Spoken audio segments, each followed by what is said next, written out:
عمل کیا بتا رہا ہے؟ یہ عمل جہنمیوں کا عمل ہے، یہ عمل وہ کرتا ہے جو جہنمی کرتے ہیں۔ کوئی بھی شہر رسول کو پامال نہیں کر سکتا ہے، کوئی بھی جان کو نہ کسی کو قتل نہیں کر سکتا ہے۔ جو مومن آپس میں لڑتے ہو اٹھاؤ حدیث مصطفیٰ آقا کی، تب پتا چلے گا کہ دو مومن، وہ کون مومن؟ دونوں گنہگار ہیں، وہ میں ہوں آپ ہو، یہ دونوں خطاکار ہیں۔ دونوں مومن کے بارے میں اللہ کے رسول فرماتے ہیں کہ جب دو مومن آپس میں تلواریں نکالتے ہیں تو جب تو قاتل مقتول دونوں ہیں، تو میرے آقا فرماتے ہیں قاتل مقتول دونوں جہنمی ہیں۔ آپ کیا فرماتے ہیں؟ قاتل مقتول دونوں جہنمی ہے۔ آپ ذرا سوچئے، کسی ایسی بنیاد پر نہیں لڑے جو اسلام کی ضرورت تھی، یہ ناحق لڑے، قاتل مقتول دونوں جہنمی، جس نے قتل کیا وہ بھی جہنمی، جو قتل ہوا وہ بھی جہنمی۔ صحابہ نے پوچھا یا رسول اللہ، قاتل کا جہنمی ہونا سمجھ میں آتا ہے کہ اس نے ناحق ایک مسلمان کو قتل کر دیا ہے، مگر جو قتل ہوا ہے وہ کیسے جہنمی ہوا؟ تو آقا فرماتے ہیں اس کا بھی ارادہ قتل کرنے کا تھا، تو جو ارادہ اس کا تھا، جو ارادہ اس کا تھا، دونوں کا ارادہ ایک تھا، تو دونوں قتل کرنا چاہتے تھے، مگر ایک قتل ہو گیا ہے، قتل کر دیا، لہذا دونوں جہنمی۔ آپ مجھے بتائیے یہ حدیث ہے قاتل مقتول دونوں جہنمی؟ آپ مجھے بتائیے، اور یزید نے یہ سب کام کیا؟ اور اس کے ظلم کی بات اگر کروں تو میں بتاتا ہوں، سامی بدبخت ایک گھر کے اندر جاتے ہیں اور جس کے شکم سے چند دن پہلے بچہ پیدا ہوا تھا، اس کے گھر کو ڈھونڈتے ہیں اور جانتے ہیں اپنے بچے کو سینے میں لگا لیتی ہے۔ کیوں؟ اس نے دیکھا تھا کہ چھوٹے چھوٹے بچے، عورتوں، بوڑھوں، اور جانتے کسی کو ان لوگوں نے، مردودوں نے، یزیدیوں نے چھوڑا نہیں تھا، سب کو ذبح کر دیا تھا۔ مدینہ کی گلیوں میں خون بہ رہا تھا، وہ خاتون اپنے بچے کو سینے سے چپٹا لیتی ہے، اوپر سے چادر اوڑھ لیتی ہے۔ تو اس کے گھر کو جب ٹوٹا پوچھا کہ تیرے پاس اور کچھ ہے؟ کہا نہیں ہے۔ کہا چھپا کے رکھی ہے، بتا تیرے پاس کچھ اور؟ کہا نہیں ہے۔ چادر میں کھینچا، دیکھا اس کا چھوٹا سا ننھا سا بچہ تھا جو چند دن کا تھا۔ یزیدی بدبختوں نے اس بچے کے پیر کو اپنے ہاتھ میں لیا، کہا بتا اور کچھ ہے؟ جب اس نے کہا کچھ نہیں، ظالموں تم سب نے لوٹ لیا ہے، اور اس بچے کو زمین پر مارتے ہیں، اسی دیوار پہ مارتے ہیں، اس کا سر پھٹ جاتا ہے، جو پتھر کی دیوار کی پھٹ جاتا ہے سر، گتی باقی جاتی نکل جاتی ہے، بچہ چیختا ہے، وہیں انتقال کر جاتا ہے۔ یہ ظالموں کا حق۔ ایک نوجوان تھا جس کی بڑھیا ماں تھی، جس کا نام یزید تھی، وہ بڑھیا آتی ہے اپنے نوجوان بیٹے کو بچانے کے لیے، اس لیے اس کے بڑھاپے کا وہی سہارا تھا، وہی سہارا تھا، اس لیے فوراً بڑھیا آتی ہے تو ظالم یہی مسلم بن عقبہ بہت ناراض ہوتا ہے، کہتا بڑھیا تو نہیں جانتی، کچھ غنیمت نہیں سمجھتی، اپنے بیٹے کو بچانے کے لیے کہ اسی وقت اس کے بیٹے کے سر کو قلم کر دیا اور سر کو اس کے پاس پھینک دیتا ہے۔ بڑھیا قسم کھاتی ہے، پروردگار میں تیری رضا کے خاطر یہ منت مانگتی ہوں، اگر تو مجھے توفیق دے گا، طاقت دے گا تو اس مردود کو میں زندہ جلا دوں گا، اور اگر تو توفیق نہیں دے سکتے حالت میں تو پروردگار تو مجھے توفیق دے کہ اس کے مرنے کے بعد میں اس کو جلا دوں۔ آپ کہیں سبحان اللہ۔ جانتے ہو یہ شہر رسول کو جب ٹوٹا پلٹا، حدیث مصطفیٰ میں آیا ہے جو لوگ اہل مدینہ کو خوفزدہ کرے یا ان سے جنگ کرے، اللہ اسے اس طرح پگھلاتا ہے جیسے پانی میں نمک پگھلا کرتا ہے۔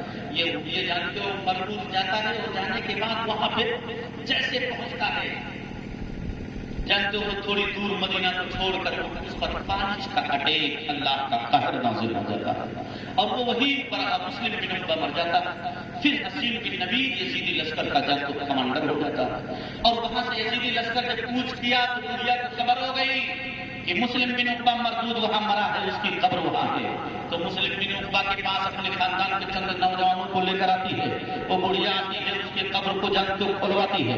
جب قبر اس کے سرہانے کھولا جاتا ہے تو ایک اژدہا اس کے گلے میں لگتا تھا، چہرے کو، منہ کو، سر کو کھا رہا تھا، تو فوراً کہا نوجوانوں نے بوڑھی ماں آپ اپنے منت سے باز آ جائیں، دیکھ لیں اللہ کا عذاب نازل ہو چکا ہے۔ بڑھیا نے کہا پیر کی طرف جب کھولو، پیر کی طرف جب کھولا گیا تو وہاں بھی ایک سانپ تھا جو اس کی انگلیوں کو کھا رہا تھا۔